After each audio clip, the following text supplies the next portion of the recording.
What are your strategies for growth? Do you have some clear strategies on how you're going to take your business to that next level? Hi, I'm Russell Cummings. I'm from Shift. I've spent the last 35 years working with dynamic family businesses that want to grow and take themselves to that next level. And this growth strategy is an integral part of that process.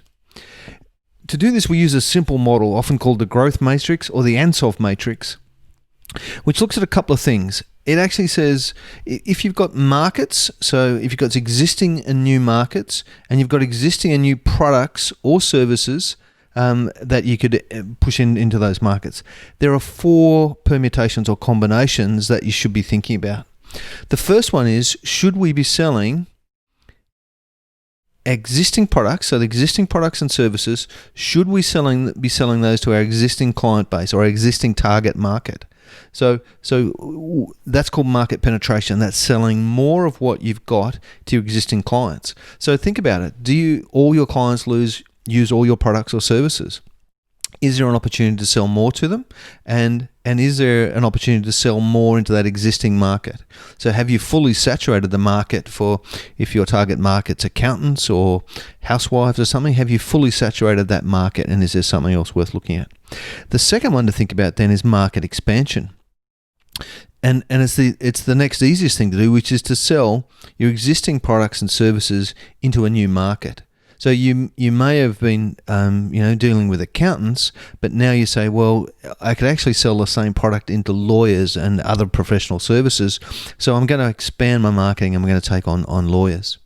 The third option to think about is what we call product expansion. And that's where you take a new product or service. So you've created a new product or service and you're going to sell it to your existing client base. Now, this is an interesting one because it's often, extremely easy to do because your existing client base and your existing markets will trust you and understand you, and you get that clear. It's just a matter then of introducing them to your new product. And the final part of the matrix then is to think about where you could take a new product into a new market.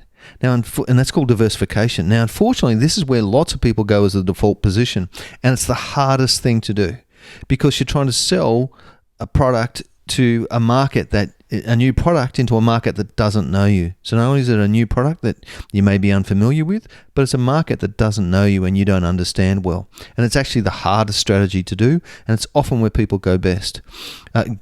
So take a step back and think about, should I be selling, my products into existing markets?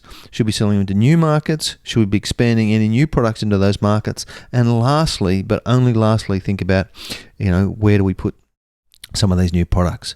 So I hope that made sense to you. And I guess the next thing to think about then is putting this into action. So go back and review the model. You can stop the video and replay it. Go back and review the model. Make some notes on what products and services you're going to put into what places and what markets you're going to think about, and then use those to create some strategic actions for your business moving forward. Of course, we're more than happy to help you out if you've got any questions, and I look forward to talking to you in another video soon.